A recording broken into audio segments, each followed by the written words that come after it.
hop. The way he ran, his run meter was crazy. Yeah. It's coming. It's coming. It's coming. Yeah, we'll just get past some of the intro because it goes on for a minute before we come back.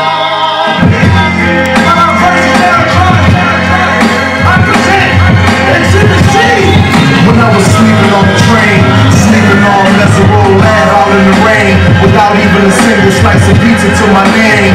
Too proud to beg for change, mastering the pain. When New York niggas was calling Southern rappers lame, but then Jack and I swang. I used to get dizzy spells, hear a little rain, the voice of an angel telling me my name, telling me that one day I'ma be a great man, transforming with the Megatron dawn, spitting out flames, eating whack rappers alive, shitting out chains. I ain't believe it then, nigga, I was homeless, fighting, shooting dice, smoking weed on the corners, trying to find the meaning of life in the corona, till the 5%ers rolled up on the nigga and informed them. You either build or destroy, where you come from? The Magnolia Projects in the 3rd Ward slum, It's quite amazing that you rhyme, how you do it, that you shine like you grew up in the shrine in Peru. Question 14, Muslim lesson 2. Dip diver, civilizer 85er. I make the devil hit his knees and say the Our Father, abracadabra. You rockin' with the true and living. Shout out the Lights Out, Joseph I, Chewy Vivens. Shout out to Baltimore, Baton Rouge, my crew in Richmond. While y'all debating who the truth was like Jews and Christians, I was on Cecil B, Broad Street, Master, North Philly, South Philly, 23rd, Tasker, 6 Mile, 7 Mile, Hartwell, Rash. Niggas really would back a U-Haul truck up. Put the high beams on, drive up on the curb at the barbecue and hop up out the back like what's up? Kill a nigga, rob a nigga, take a nigga, bust up. That's why when you talk that tough talk, I never feel you. You sound real good and you play the part well, but the energy you giving off is so unfamiliar. I don't feel you. We need something Miller. Nas hit me up on the phone, said what you waiting on. Tip hit me up with a twitch, said what you waiting on. Diddy send a text every hour on the dot saying when you gon' drop that first nigga you taking on. So now I'm back spitting that he could pass a polygram. That Reverend Run rockin' Adidas out on Hollis Ave. That FOI Marcus Garvey Nicky Tesla. I shot you like an ill electric field, J Electric. Yeah, I feel like the song goes on, but I guess to me it's like that kind of comprises the part that's really a story about like starting out homeless in New York and then meeting like 85 or a 5% Nation, you know, 5% Nation Islam person and talking and like learning from them and then going from, you know, to Baltimore and Philly and 7 Mile, 6 Mile, Hardware Bradshaw, like Detroit, and then to, you know, getting calls from superstar rappers telling him he needs to release more material. So like, yeah. And he's right now probably, as far as the thinking person's like rap artist would be him. And he comes in the tradition of like him, like a Nas, you know, Rakim, you know, like that legacy as far as. Yeah, like very poetic. Introspective. Although even still, I've been surprised that, I mean, originally it was like older hip-hop listeners who I felt like were really into J Electronica, but now I've been hearing, especially some like the more thoughtful, introspective teens that I work with are like starting to say his name as someone that they're really listening to, so depending on what age group you're working with, it's definitely, I feel like someone who can be a good example of some real thoughtful work.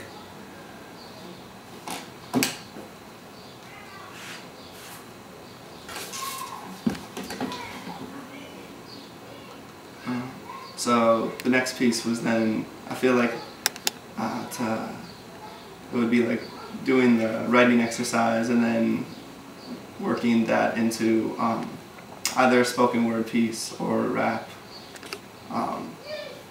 And you know, the one I put together for this one was like a personal narrative poem. So he was listening, I had like these ground rules that it's not confessional unless you want it to be. We need those kids. Yeah. Come on.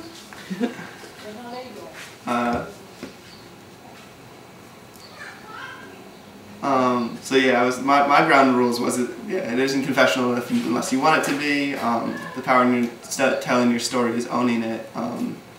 So I guess I'm just sensitive to the idea that, like, especially I feel like working with minority teens from disadvantaged backgrounds, like dealing with like a lot of tough stuff, and like I'm always cautious about like not like. Yeah, it's like unless you're really like, I feel like unless I really have the time to spend a long time with someone, I don't want to like bring up anything that's really traumatic unless someone's like comfortable talking about it. And then yeah, the whole my rule too is lying is okay. I really prefer to call it exaggeration, boasting, or swag, as the kids like to call it these days. And then it would be everyone kind of that can share it over with either like I brought in some music to play as background music, or along people could like clap if they want a rhythm too, which can sometimes be better, especially if someone's like trying something out for the first time. That's easier to like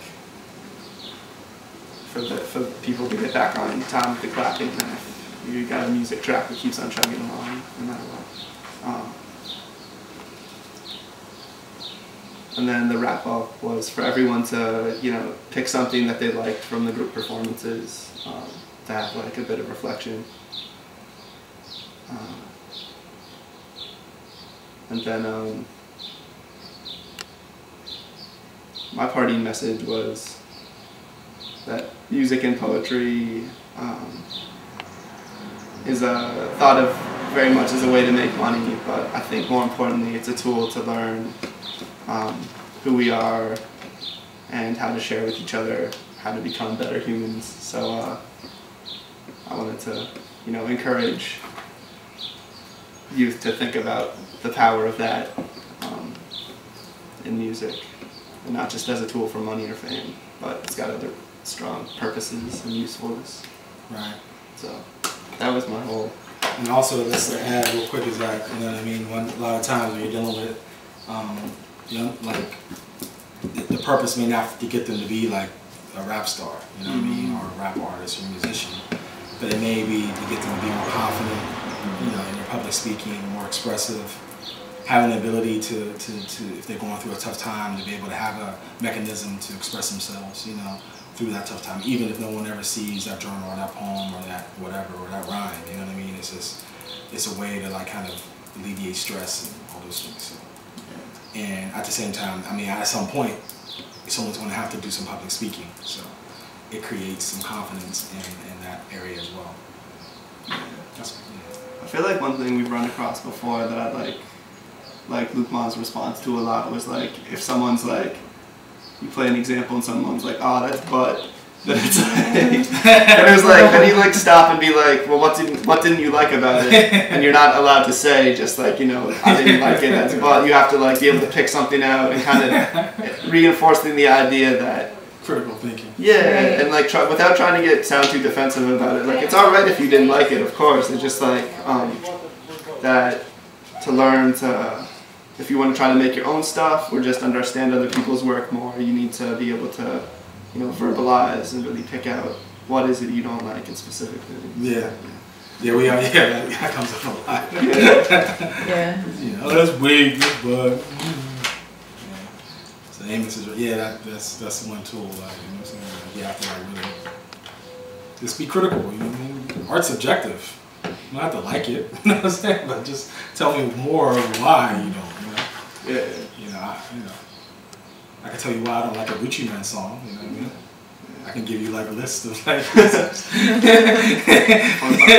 Yeah, like, and it had nothing to do with what he's saying. It has something to just do with how I'm not, whatever. Yeah. And I guess there's also like the quote from Common, the rapper, being like, if I don't like it, I don't like it. It doesn't mean that I'm hating. So right. So encourage the kids not just to be a hater, but to like express what they don't like about it. It's like instead of just